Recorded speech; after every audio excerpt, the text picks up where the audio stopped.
too. As long as I know where I'm going, if I'm dead, it doesn't matter what happens to me in my physical body. You know what I'm saying? Staring death in the face. I have had my fair share of looking death in the face, and I don't fear death anymore. So that's where I find my strength.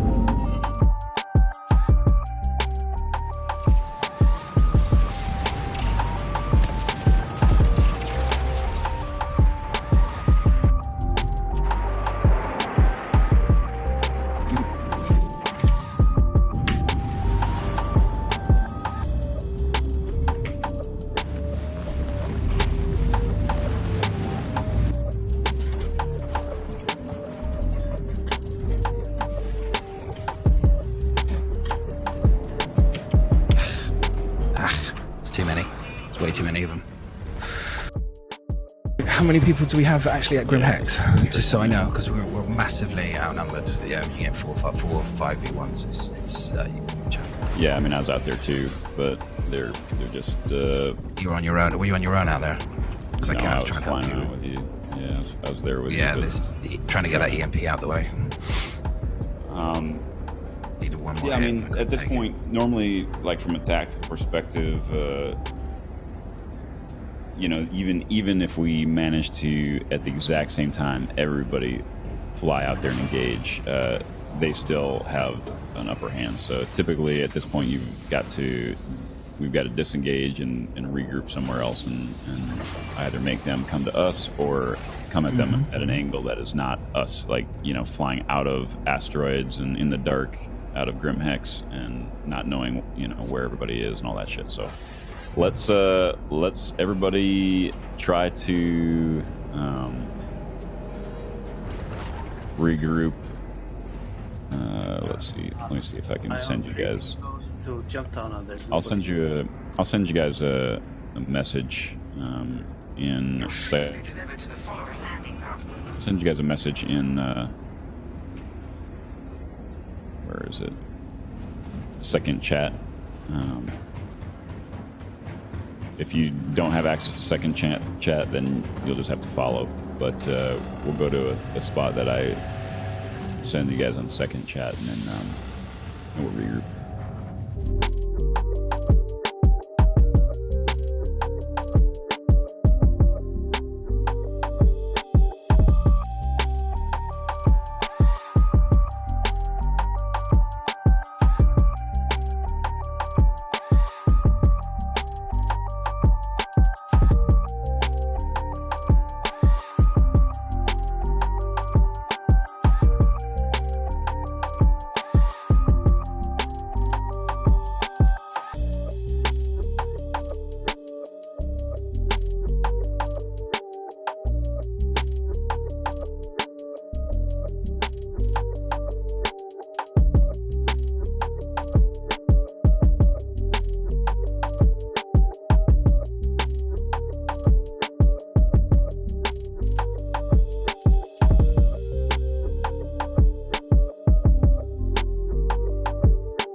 That get the most angry. I'm not getting into that conversation. I'm staying way out of that type of conversation because that's just everyone pay. wants to fucking like compare it. Like everyone's getting paid. But if you are known to be, if you know you're invisible and you're utilizing that, then that's naughty. Yeah, obviously it is. But you know, who knows? I don't know. You just don't know to use. But you shouldn't. It would be one thing if he keeps getting blown up by an invisible person. It's just funny that it happens one time. Is there any way to know if you're invisible? We're going to a nice little fight, but the problem I find is because with ESP, I switch off ESP when I fight medium to big ships because I don't want to be dragged in front of those big guns because the Warden's got big guns in the front, so I don't want to be dragged. So I switch ESP off. But by switching ESP off, my aim goes to shit because it's tough. So hitting a target becomes incredibly difficult. Yeah, it's sort of a trade-off for me too. I typically roll with ESP on, but there are times, it's not super common, but there are times when it feels like I'm fighting it. And I'm not sure. I mean, it generally helps more than it hurts. They took control over the Grim area, so now we're trying to regroup outside of there. Oh, gotcha. Don't say out loud where you're.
Charge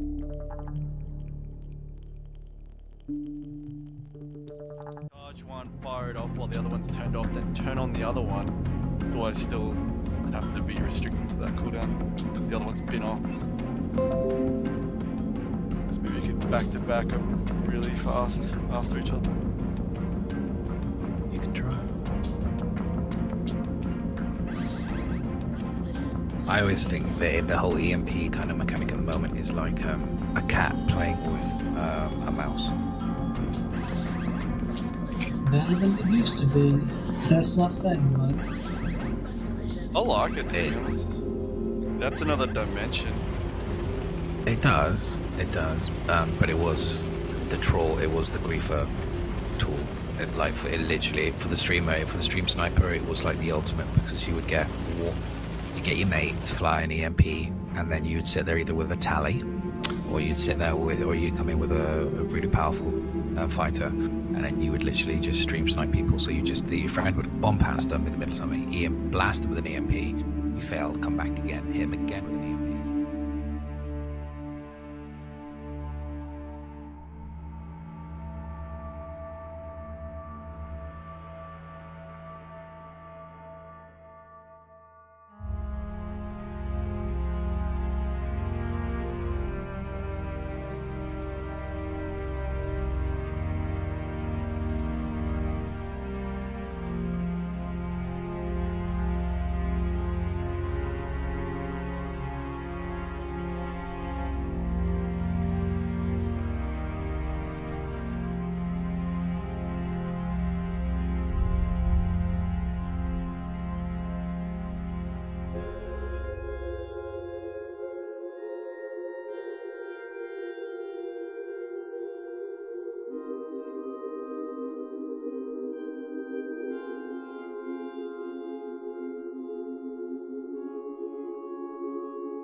We're on it.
concern yourself with it. Do you know?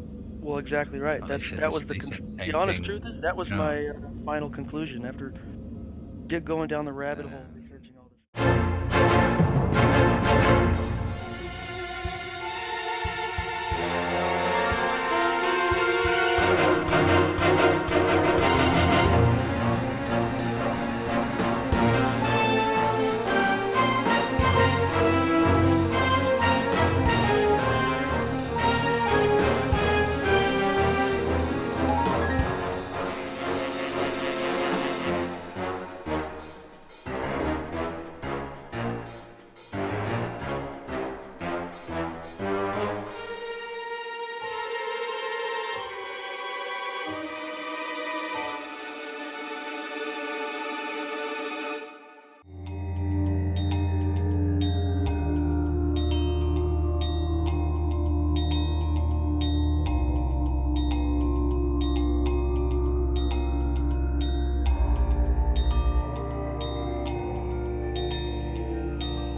anything or pulling their weight or whatever. But then on the flip side, if people are just shooting the shit, kind of want that. it can extend the amount of time it takes to accomplish something, or potentially even cost accomplishing something by a lot. So it's, if you start having 50 people, like just communication, just having 50 people on the same channel, which you probably wouldn't want to do, by itself is a logistical nightmare. So it'll be interesting to see how all that stuff plays out. Hopefully they give us some good org tools and stuff as well. But yeah, you definitely don't have 50 people, and you have like maybe 5 or 6 people in one, and then 5 or smaller pods in each, and you have their commanders, and each coming to you. Exactly. Yeah. Every now and again. But to You do definitely don't have 50. to do that, you need to have separate comm channels.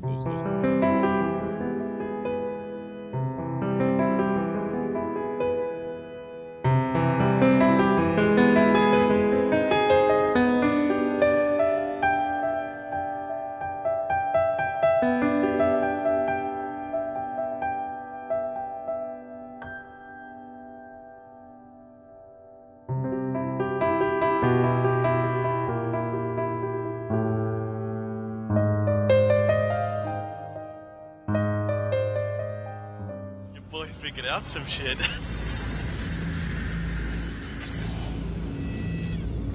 That's actually crazy. What are we talking about? Oh, just testing EMP on.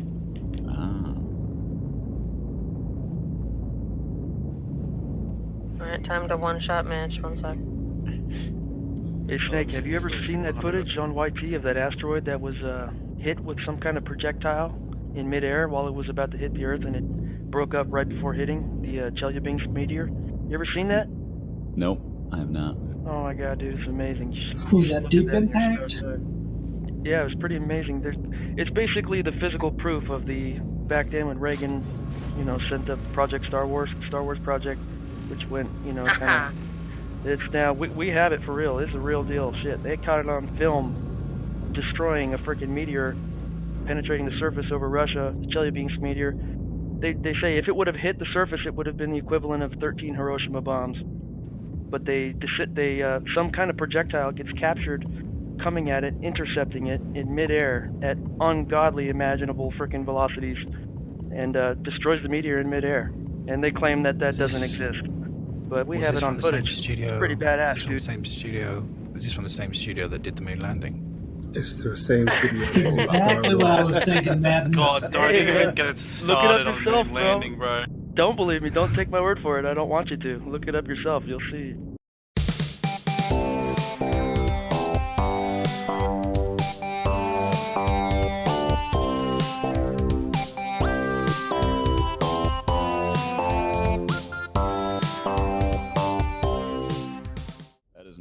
The case. They may come up with some cool stuff because they've got to try to get stuff to Mars or whatever, but generally speaking, the height of technology does not come from governments or armies or even the space program. It comes from Silicon Valley. It comes from the consumers. There's way more money to be made selling technology than there is to be made hoarding it.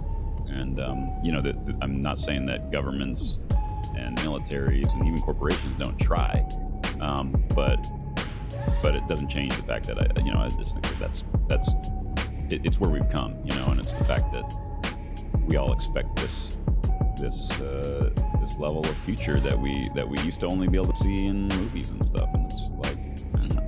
I agree with that statement to a certain degree. Well, let me ask: has anybody in this room ever heard of smart dust? Does that ring a bell for anybody? Smart dust?